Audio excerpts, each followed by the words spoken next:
Well, good morning, everybody. We've got nearly 33 people admitted so far, and there'll be more people coming in as they sign on. Before we get going this morning, I would firstly like to give you a bit of an overview of the protocols that we will need to follow for today's session to make it a success. Firstly, can I ask that everybody please keep their microphones muted at all times and your camera off if you have one on, to maximise bandwidth availability for all attendees. If you have a question, down on the bottom of your screens, I believe there's a raise hand feature in Zoom. I think it could be under the reactions tabs. If you would like to ask a question, please click on the raise hand button, and at the end of each sequence, I will endeavour to answer the questions for you. Bear in mind that at the end of the presentation, there will be a question and answer session available there already. I do have one question that has been passed to me already this morning, and when I get to the relevant section in the presentation, I will endeavour to answer that question. When we do ask you to speak, we will ask you to unmute yourself, and if you do have a camera, please turn your camera on so that all participants can see you. Now, prior to commencing the session now, I would like to introduce you to our CEO, Mr. Jeff Crittenden, and invite Jeff to say a few words to you all. Thank you, Jeff. Thank you, Bruce. Morning, everybody, and welcome to this seminar on Australian welding standards.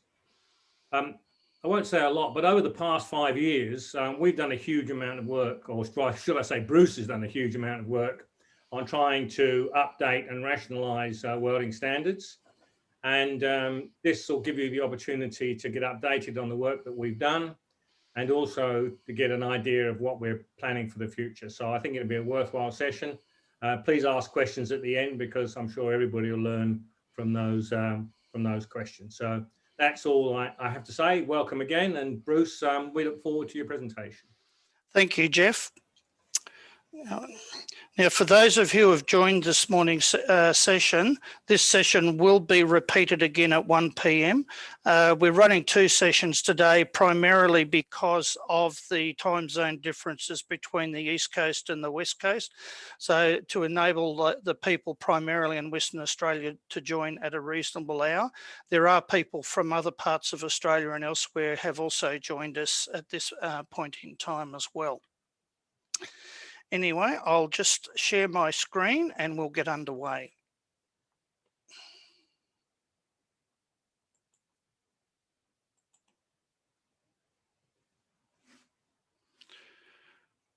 Okay.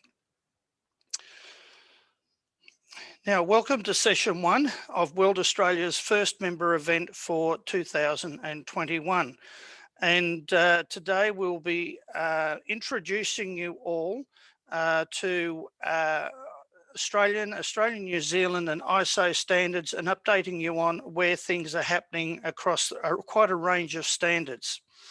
I would like to acknowledge the presence today of Mr. Andrew Davis from the American Welding Society. Andrew is also a technical manager of a number of ISO subcommittees, including TC44 Subcommittee 11. In this session this morning, and again this afternoon, we will be covering about 7 topics. There'll be standards protocols, which includes the revision process itself, public comment, and the adoption of ISO standards. We will look at the suite of welding standards, and there's quite a lot of those, primarily in steel structures, aluminium, pressure equipment, design and fabrication standards. Now, I won't be delving into the detail of any of these standards because we just don't have the time. We'll look briefly at testing standards, both non-destructive and destructive, welding consumables, see what's happening in that space, age standards and what constitutes an age standard, getting involved in the process, and right at the end, we'll be dealing with some new standards tools that are available, one from Europe and one from here in Australia. Now, as I indicated a moment ago, please note that this session will be repeated at 1 p.m. Sydney time for those unable to attend this morning's session. Right. Okay, before we start on into the presentation itself, it is important to just let you all know that the information presented is the personal view of myself. It may not be indicative of the views of either Standards Australia or Weld Australia. So please don't hold either of those organisations responsible if you don't agree with what I have to say. Should you require an official interpretation relating to any Australian or ISO standard, it is very important that you contact Standards Australia directly. Weld Australia cannot give an official interpretation of any standard. Okay, let's look at the standards revision protocols. The process to revise an Australian or Australian-New Zealand standard is outlined on this particular slide. I have been aware for some time that Standards Australia do not have the resources to revise standards in committee. And as a consequence, well-advanced working drafts are favourably received during project proposals. To put this resource limitation into perspective, when preparing this presentation, I was able to ascertain that there are in excess of 250 welding and welding-related standards published in Australia, with most now in excess of 10 years of age. That's a phenomenal number. The resources needed to revise all of these standards just does not exist. It is important to note that irrespective of the origin of any draft standard submitted to Standards Australia, it must have strong support from all stakeholders, not just the proponents of the proposal. Proposals lacking support will either be rejected by Standards Australia or returned to the proposer to seek wider consultation. And importantly, once a proposal is accepted, a kick-off meeting must be held usually within 6 months, and the committee has around 8 months to complete the initial drafting process in preparation for the submission of the draft to Standards Australia editors for preparation of the initial public comment draft. If there are any questions relating to this particular process that's shown on the screen, if you could raise your hand, and Eva will let me know if there's any questions coming through.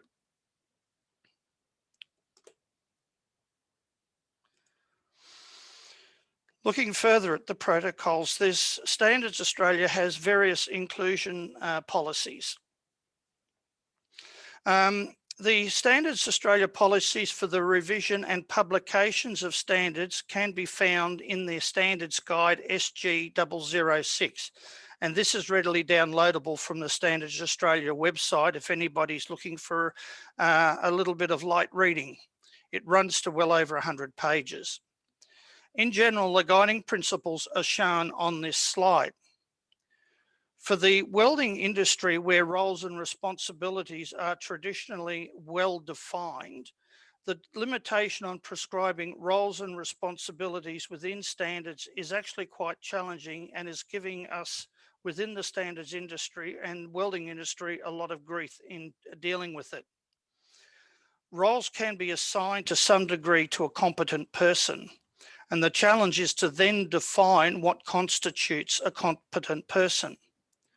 ISO requirements in this regards can be somewhat more user-friendly, and as a consequence, there is when we know that there is a ISO standard available and may address the key issues that we need to address in this particular way, it's often quite easy to reference that standard, and it gets us out a lot of difficulty. Conformity assessment, which is mentioned on the screen here, cannot generally be included in any standard unless the standard is specifically drafted as a conformity assessment document. For example, AS 3920 is used in the pressure equipment industry, is a conformity assessment standard, and it's specifically written for that purpose. Now, it's not an area I know much about, so if any questions come in on a conformity assessment standards, I will need to take them on notice. It is important to note that the scope of any standard revision or development must be clearly defined, as only changes within the agreed scope can be considered by the drafting committee. As good as intentioned as some suggestions come in from the public during public comment are, if they fall outside the scope of the revision, we actually have to park those suggestions and they will be dealt with at the next available revision. Looking at ISO standards specifically at the moment, the adoption of ISO standards has been the policy of the federal government for many years, irrespective of which side of politics has been in power. The challenge with ISO adoptions is to ensure that they are technically relevant to Australia's needs and are practical in their application. Many are not, particularly from the practical perspective, and therefore are either rejected outright for adoption or need to be modified for local use. As an example, some standards may need to be modified to meet local safety requirements, particularly the electrical series of standards, for example, but are otherwise technically quite sound. In other cases, a standard may need to have alternative or additional testing protocols added.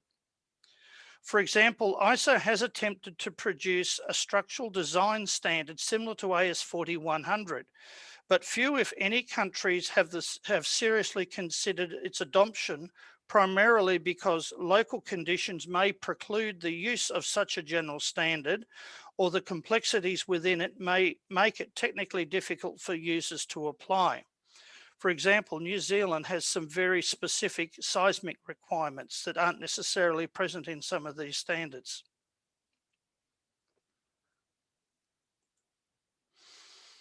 Looking further at ISO protocols, the ISO protocols and methodologies are similar to those of Standards Australia, except that ISO can give a drafting committee up to 3 years to complete a project. Standards Australia typically allocate about 2 years. A key point must be mentioned is that the government's policy of adopting ISO, it is imperative that Australian committees review and, where appropriate, comment on the relevant ISO drafts. Our mirror committees have access to all relevant drafts, and I cannot underscore the importance of reviewing all draft standards, including ISO drafts. Too many countries and too many individuals, when a standard comes up for revision, just vote positive without reviewing the draft itself. If important to Australia, it is imperative to physically attend these ISO meetings so that Australia's views can be considered. Now, this has clearly been a problem over the last year or two, but whilst in theory, ISO have had teleconferencing facilities available for some years and encouraged their use, in practice, until COVID hit us all, it was often very difficult to access the teleconferencing facilities. ISO meetings now occur regularly via Zoom, and that's a good thing, but are typically limited to about 3 to 4 hours duration and start around 10 p.m. Sydney time to link up to the early starts in the USA. I'm talking 7 a.m. or 5 a.m. depending on which side of the US you're on, with an afternoon session running in New Zealand, an afternoon session running in Europe. So that'll be midnight or after if you're in New Zealand. It is important to note that all ISO standards are reviewed every 5 years and are either confirmed, revised, or withdrawn. No exceptions on this. Now, this compares with the Australian practice of declaring a standard aged after 10 years. So unlike in ISO where we review a standard, the expectation from Standards Australia is it will be reviewed within that 10-year period and revised or withdrawn or reconfirmed. Not quite the same process, and I think ISO have actually got quite a good system happening here.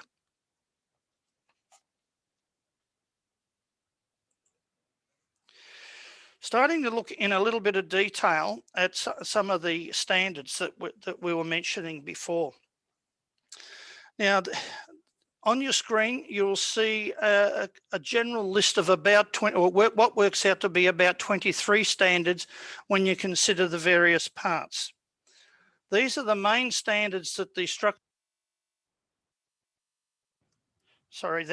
These are the main standards that WD3 is responsible for. You will note that many of these standards have an ISO basis, although it is not immediately obvious that an Australian standard has its origin in an ISO draft. As an example of this, AS 2980 had its basis in ISO 9606 Part 1 that was prevalent at the time that draft was written, but this was not always obvious to industry.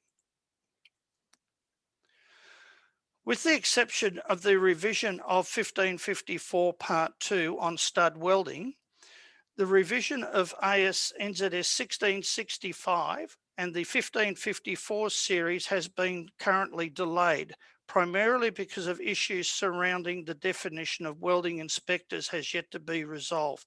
This is the roles and responsibilities issues that having an effect that I was talking about a few minutes ago. As most welding inspectors, for example, have third-party qualifications, these can be no longer mentioned in these standards as prerequisites, and accordingly, it will be necessary to appropriately define requirements in a suitable standard. This is currently being considered by Committee ME1 in their revision of AS 1796 and will be considered for inclusion within AS 2214, probably within the next 12 months. Now, I'll talk about 1796 a little bit more in a moment. Interestingly, ISO Committee TC 44 Subcommittee 10 has identified a problem with inspectors' tasks before, during, and after welding in the ISO 3834 series of standards, and it has been decided or suggested that it will be managed via a minor revision of ISO 14731. No decision has been taken on this suggestion at this point in time. WD3, though, has taken responsibility for the age standards produced by inactive committees WD1 and WD6. Whilst their standards do not need active revision on a regular basis, their standards are well known to be crucial to the Australian welding industry. WD1 standards, for the information of people online, are the terms and definition standards primarily and the welding position standards. WD6 standards are the AS 2205 destructive testing standards. So these standards in practice rarely change or need to change for that matter, and generally can be reconfirmed. Moving on to Committee ME1. The highlight standards on this particular screen are those that are currently being revised by Committee ME1. Now, work on AS 2593, which is boiler attendance, I think from memory, is nearly completed. And the work on 1796 has been underway now for around 12 months, although we've only been working on the draft for about 8 months. Now, with the standards you see listed there that are italicized, these standards are all 10 years of old and or have been reconfirmed, and there's quite a list of them. Some issues have been identified within AS 3992, which was published earlier this year or last year, and the need for an amendment has been identified. It is not yet known when this will occur, but if you do have any issues associated with the use of 3992, I would ask that people send me or send Weld Australia an email outlining what the specific issue is, and if you can come up with some words of wisdom to how to fix the problem, please include that, and we will pass that on to the relevant drafting committee, and we'll deal with, if it hasn't already been flagged, because there has been about half a dozen issues that have been flagged to the drafting committee already, it will be addressed. I can't guarantee that your solution will be the solution adopted, but the fact that we've got a draft solution in front of the drafting committee does make life much easier to arrive at a suitable working solution. Now, looking at the standard AS 3788, this particular standard's been a work in progress for many, many years, but recently this standard has actually been revised by a working group led by Weld Australia, who have actually prepared a working draft. And as we speak, they are in the process of seeking endorsement of the project proposal from Committee ME1 personnel prior to submission to Standards Australia. Now, with respect to AS 1796, this is undergoing a significant revision along the lines indicated on your screens. Even with the alignment of the welder component with ISO 9606, the changes from a welder's perspective are not major. The addition of Certificate 11, though, is new, and in one sense, but in reality, it is simply bringing an old or a very existing component from an age standard into AS 1796, adding to the career path opportunities for welders. Now, the standard in question is AS 4481, which was referred to the competency of pressure equipment personnel. I think I can count on one hand the number of people that actually knew that that standard existed.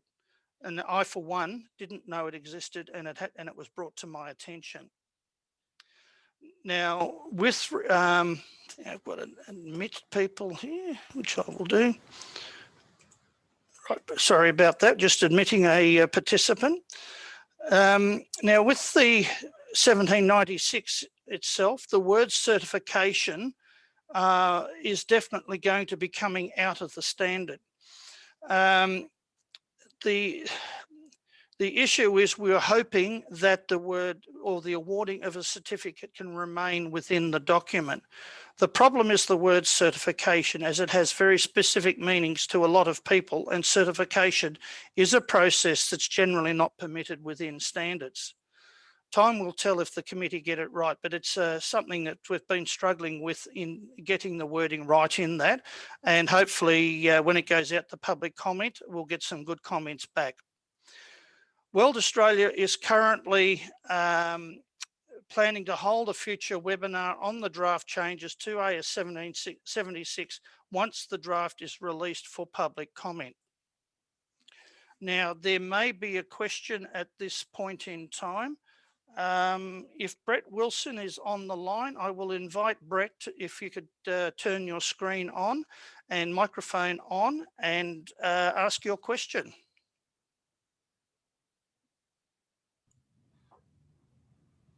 Bruce, I don't think he's checked in yet. So, okay, I'll hold his question over to the question and answer session, and I'll deal with it at that point in time. Thanks, Eva.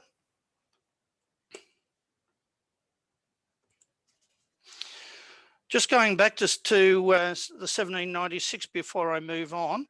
1796 has been, the drafting has been completed. It was completed in December last year, and the draft is actually with Standards Australia at the moment being prepared for public comment. I don't have a date at this stage when it will be available, but no doubt probably during the late autumn or early winter, you'll see it released for public comment. Okay, looking at design and fabrication standards, which are managed under Committee BD 001. The design standard AS 4100 has undergone a recent revision primarily to remove all the fabrication components and instead refer to the Australian New Zealand standard 5131 for all fabrication requirements. Now, 5131 was also recently revised primarily because 4100 being a primary reference within the Australian Building Code needs to meet the ABCB's requirements for a secondary reference document. For those of you not familiar with 5131, it is similar in content to the European Code EN 1090 Part 2, although it's not identical. Primarily because 5131, whilst it covers similar subject areas, it incorporates reference to Australian practices and standards throughout. An ISO equivalent to both of these standards is currently under development by, I think it's TC 167 at ISO. The standard designation is ISO CD, which is Committee Draft 17607. So it's in committee draft form at the moment. And there are a number of Australian experts currently engaged in this drafting process. Recognition has been taken by ISO of both the EN standard and the Australian standard. Looking at the non-destructive side of standards, MT07 are responsible for all non-destructive testing standards in general. And I've listed 32 standards here that I could locate. Generally speaking, most of these are under the direct control of MT07 or they have an interest in it. The adoption of the ISO standards has occurred to replace quite a number of the aged Australian NDT standards, and some of the ISO standards listed have yet to be adopted, but may be considered in the near future. For example, one of the standards listed there is one to ultrasonically examine austenitic stainless steels, for example. So at this stage, there's no such standard available in Australia, but there is such a standard available at ISO. And I have asked the MT007 to look at that in detail to see whether it's technically feasible and worthwhile for it to be considered for adoption in Australia for that particular material. MT7 has agreed to adopt most of the ISO standards to replace existing aged Australian NDT standards.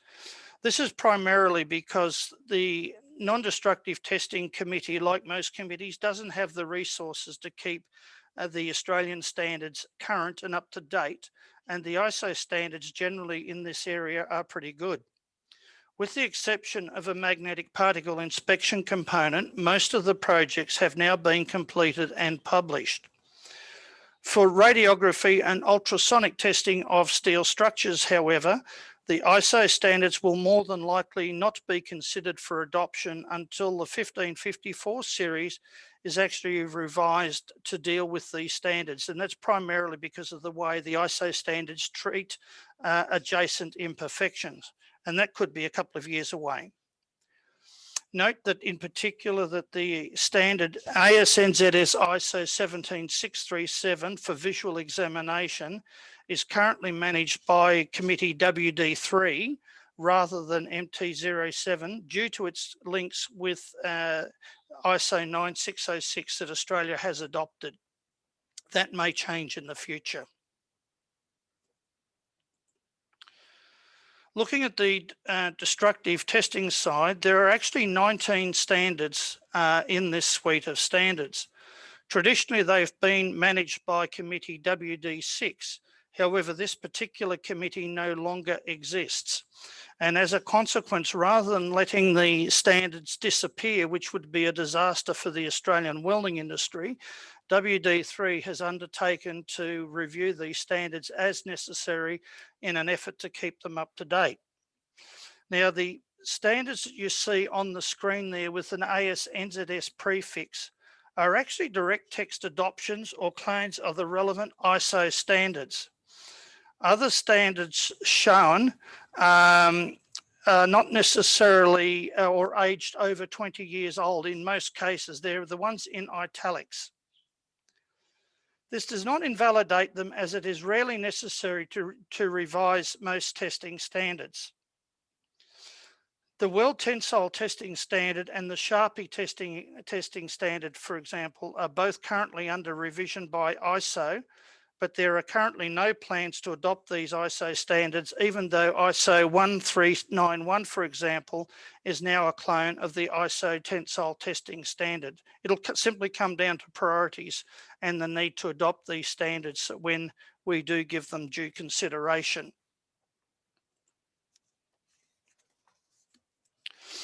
Looking at the welding consumable standards, this area is particularly problematic, primarily because a lot of the people who were on this committee have long since retired.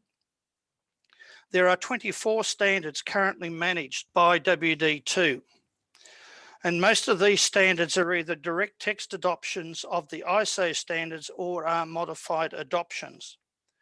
Most of these now require revision, as the original ISO standards on which they are based have been revised or republished.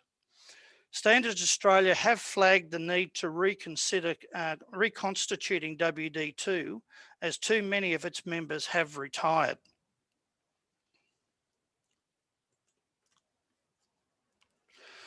Moving to the what constitutes a number of committees here on the screen with a range of subject areas.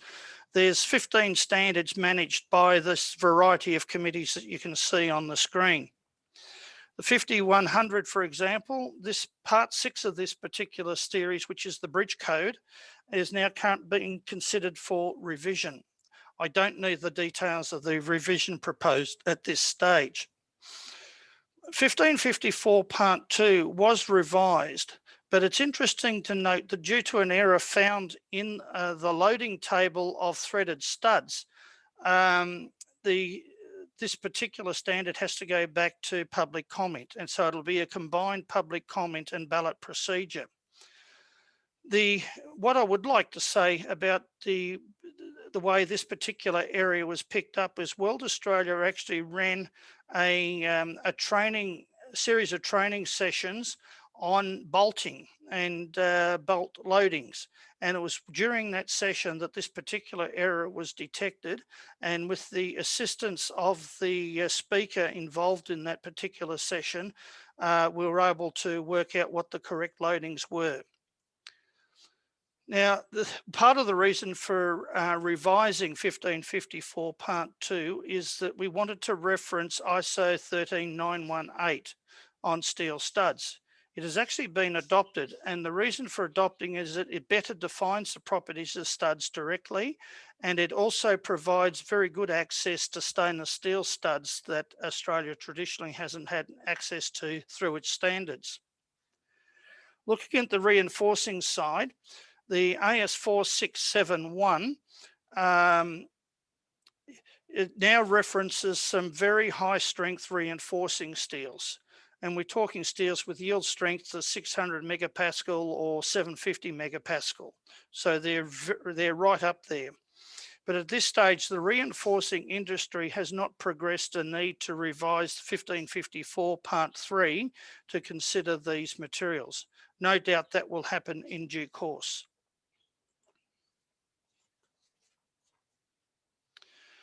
Regarding age standards, these are defined by Standards Australia as those that are aged 10 years or more. Now, the difficulty is that going back when I first joined Standards Australia and was engaged in the standards process, an age standard was then one that was defined at that stage as 15 years of age. Now that they're 10 years of age, that tends to up the ante with a lot of the committees, but the committees don't have the resources to deal with so many standards in a shorter space of time. Age standards can be quite problematic, particularly if the original drafting committee is inactive. In some cases where work is transferred to another committee, the standard can be reconfirmed or revised, such as the standards that have been transferred to WD3. But if missed, which some of them have been, the standard can be withdrawn, and that can be quite problematic.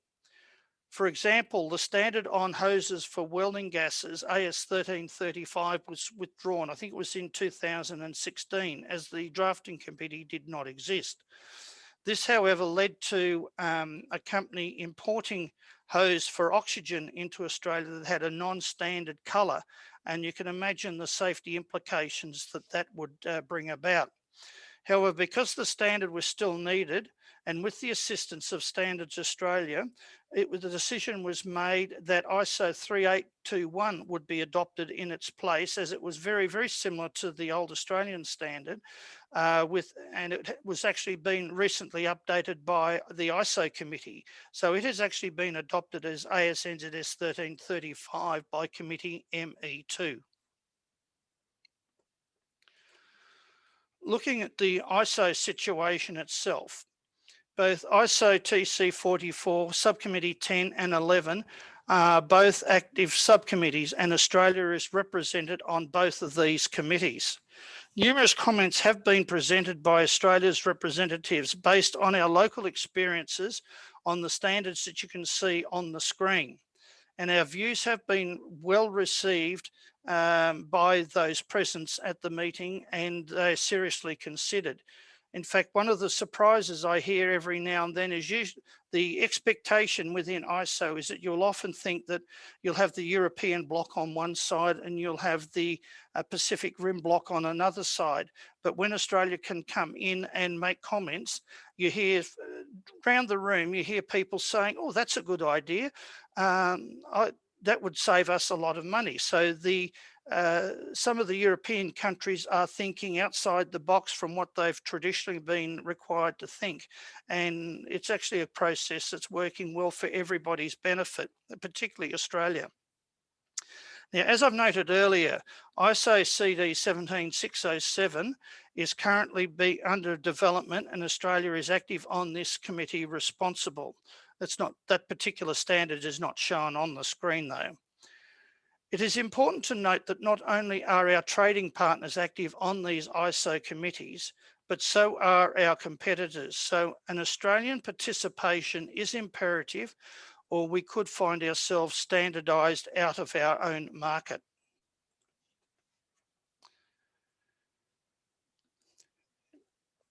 Now, for some very interesting documents. The document you can see on the screen is a tool developed by the Swedish Welding Commission, and it maps the EN ISO standards, primarily ISO standards which have been adopted by the European community, or there are one or two EN standards there that haven't been, that aren't ISO standards at this point in time. It was drafted by a gentleman by the name of Matthias London, and it is periodically updated.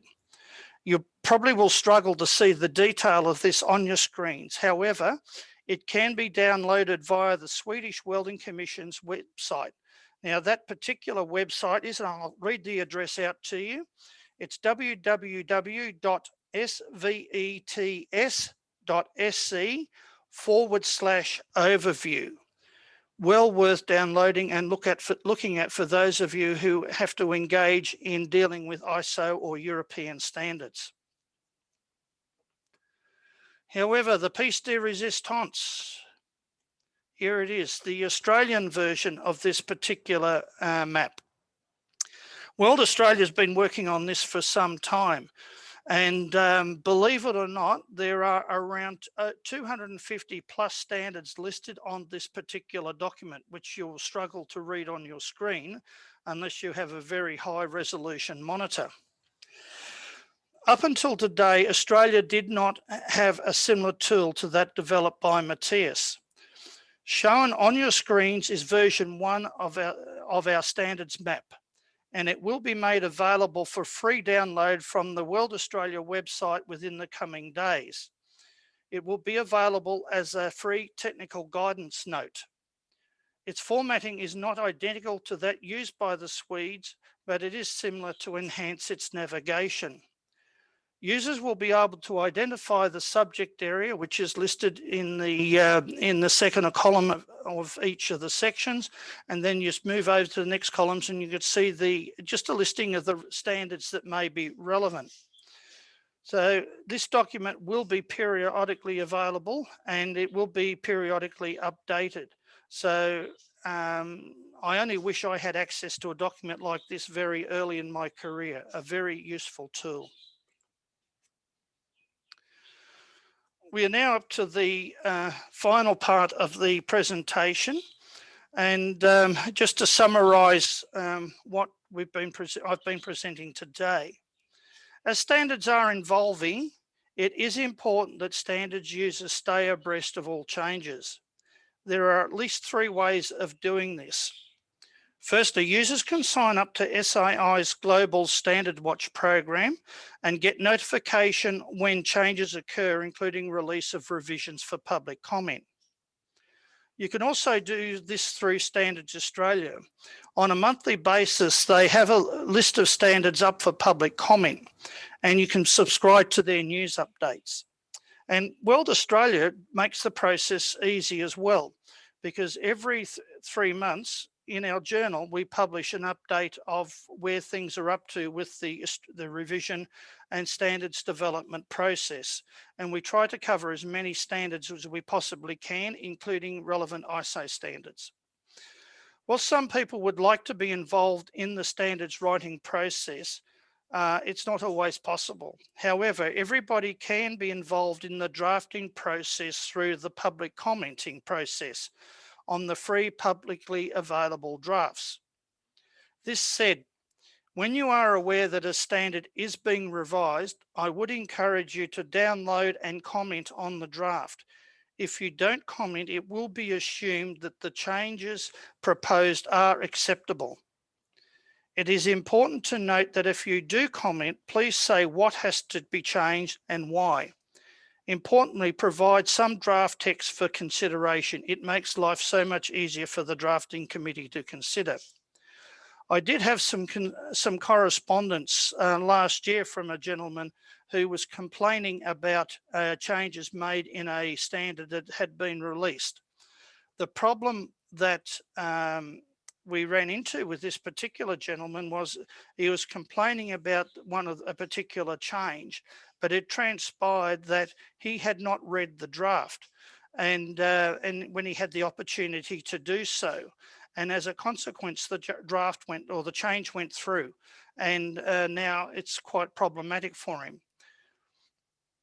Now, to get involved with the standards as a volunteer, you can volunteer to join a committee when vacancies do arise. Not that there are many vacancies, but note that the committee is composed of expert volunteers from nominating organisations, of which Weld Australia is one. But drafting of standards can also be undertaken by industry experts or representatives on designated subcommittees. Now, when it comes to commenting on ISO drafts, it is the main committee that actually comments on the drafts. Lastly, if you hear people denigrate the move to ISO standards, please just remind them that with over 250 welding related standards to maintain, the resources to maintain these standards no longer exist. And many companies who used to encourage their expert personnel to get involved in standards writing for their industries no longer do so for a variety of reasons, especially though with so many manufacturers moving their manufacturing operations offshore. I would now like to open the floor for discussion, and if there are any questions, please raise your hand and we will organise to answer them as best we can.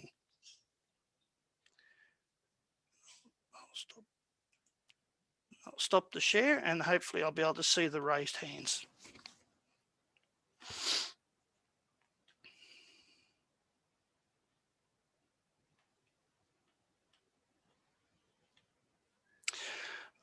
Peter Warren, I can see you holding your hand up.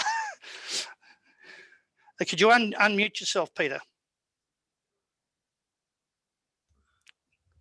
Okay, thanks, mate. Just a question with AS 5131. Now, how's that being sort of rolled out across industry? Because in my career, I've come across a lot of companies that such as like RMS and so on in Australia that have 5131 written in their specifications. But when you go to actually work for them, a lot of the companies that they choose, like fabricators and so on, they aren't, they haven't gone and got that accreditation that 5131 looks at. Mm. And so then they just go back, they just adopt then 1554 part 1 or whatever it is. So there seems to be a bit of like, okay, 5131 is in their specs, but they just go, okay, well, that's too hard. No one can work to that, whatever. So we'll just go to 1554. So I know 5131 like adopts parts of 1554 and a whole suite of other standards into one, but they don't seem to be like working concurrently. Like 1554 like has to be like superseded, you know, and then 5131 is the standard we work to now. Like it's just it. How do you propose that that's going to be like rolled across industry throughout Australia? Because I think the number of companies that have actually gone through that accreditation process as, you know, category A, B, C, or D, or whatever, fabrication companies, from what I understand, from what I hear, that there's only a very small amount of those companies that have actually gone through that process. So, I mean, at the moment, I mean, how do you view that? How do you think it's going to roll across industry?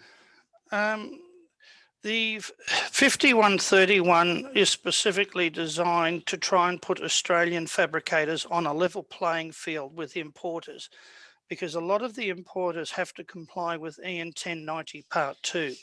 And 5131 is our equivalent of that. It's not identical. And the EN 1090 Part 2 is actually a bit more onerous than 5131 is in a number of areas. The purpose of 5131 is to draw together a lot of that relevant information. And as a consequence, a lot of the stuff that was EN 1090 relates specifically to European standards. But it's in the welding section, which is section 7 of that standard, most of it is 1554 verbatim. So it's not a lot has changed in that respect. And then the inspection components are in chapter 13. I think it's 13.6 is the clause number. Now, how that's actually rolled out across Australia is purely a commercial issue. And if the RMS have put it in their spec, it's actually quite important that their procurement people are advised that those who have the accreditation are to be given preference to in terms of supply. It is a commercial issue though. Weld Australia is not currently active in the 5131 space. Whether that changes in the future or not, I don't know. That's for others to decide, but it's certainly it is an issue, and it's this sort of thing that you're talking about, Peter, was an issue when ISO 9000 was first introduced to Australia back in the 1990s, if my memory is correct, with the old 3900. Everybody said, "Yeah, you've got to have 3900 accreditation," but when push came to shove, all the procurement people just gave it the flick past and went for the cheapest bidder, which nobody won that argument. Yeah. No, I think 5131, I think it's the intent of it is great. Like I went to the ASI draft meeting for that, and the idea of it, I think it's great to protect us from these importers and so on. But yeah, I just see there's a lot of ambiguity out there, and I've even been involved with, or I've been asked to do inspection on things like companies that build like average speed camera, you know, frames and all that sort of stuff. Yes.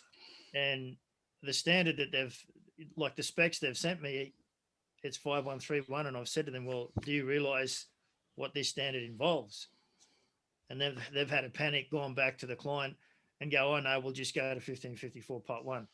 So like, I just see it, like you said, like Weld Australia doesn't really have like an involvement in, I guess, Mm.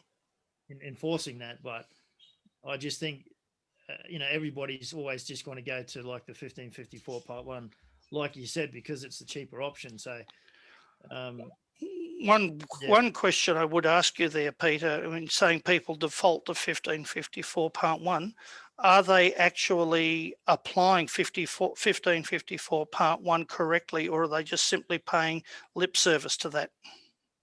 Yeah. Because if they're applying it correctly, it's going to mostly meet the requirements of Section 7. It won't meet all the requirements, but it'll go a fair way to meeting those. Yeah. What about like the idea of like engineers when they design something, giving it a design or a construction category, Mm.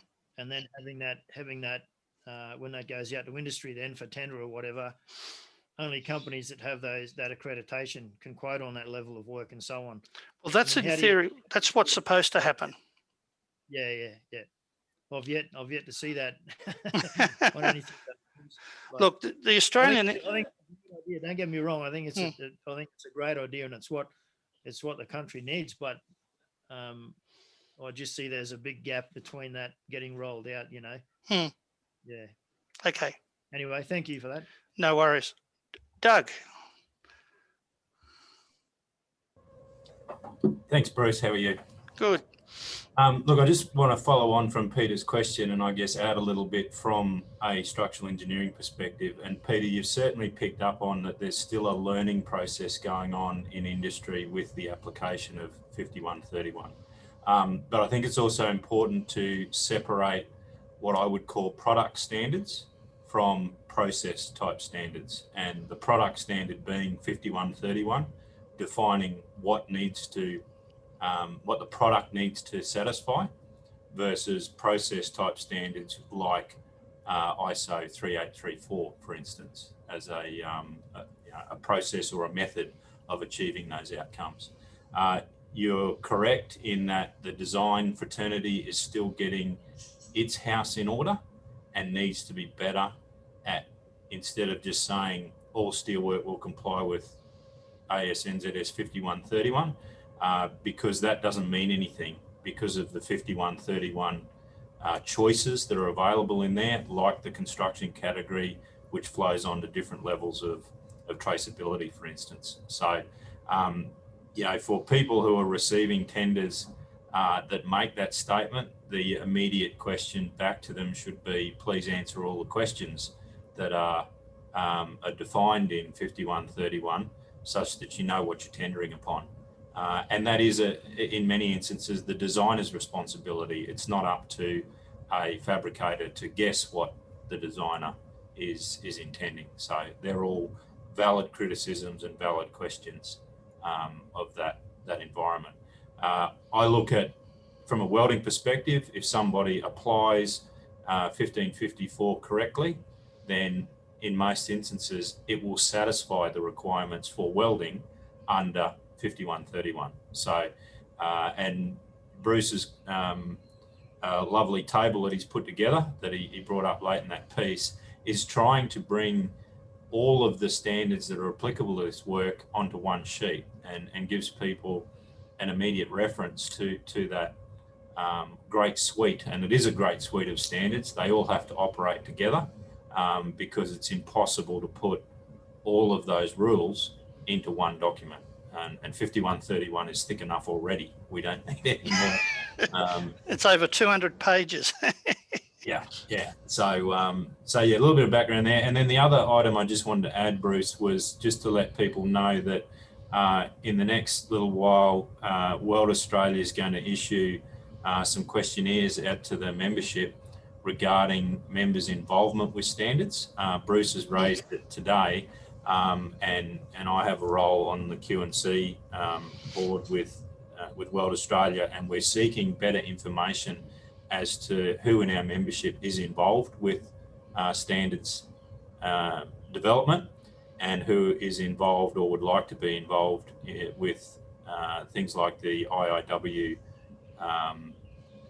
technical commissions and the like, so that we can attempt to distribute some of this information, like what Bruce has done today, much more effectively. So just be aware that that's coming out. It's great to see that there's 40 odd in this session, and I encourage you all just to spend 5 minutes and answer the little questionnaire that will be coming out soon. So that's all I have, Bruce. So, Thanks, Doug.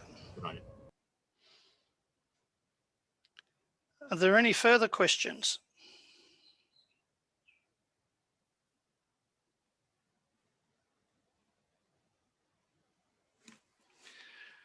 Well, I'll just raise the question. I don't think that Brett Wilson's online.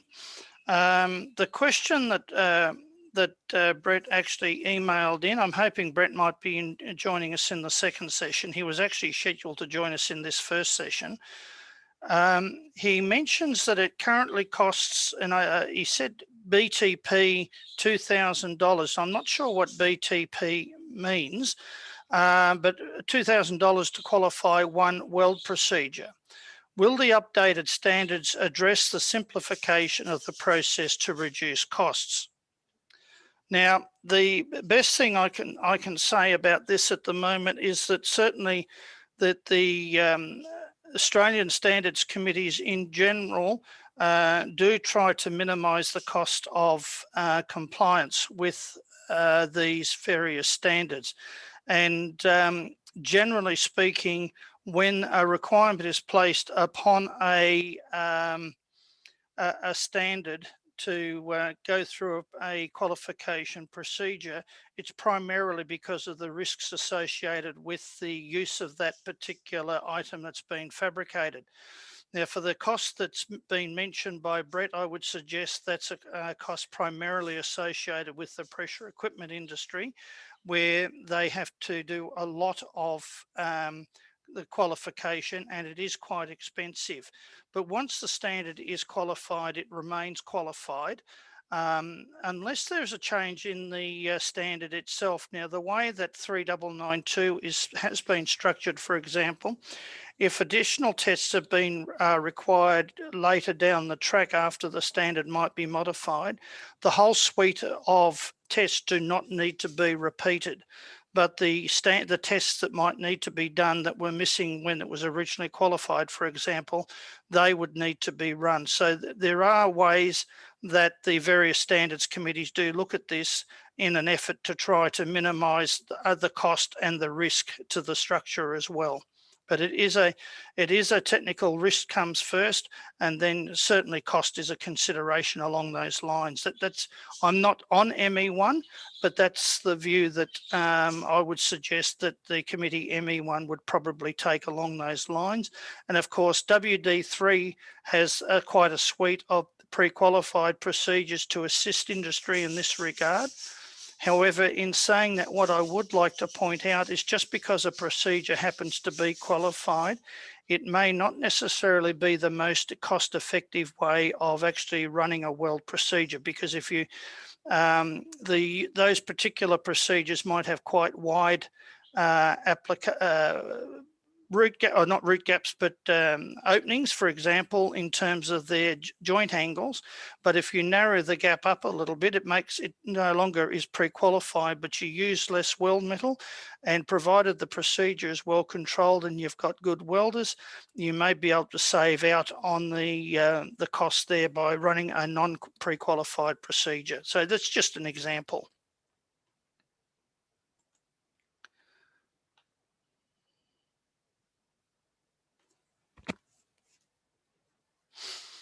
Are there any further comments or questions?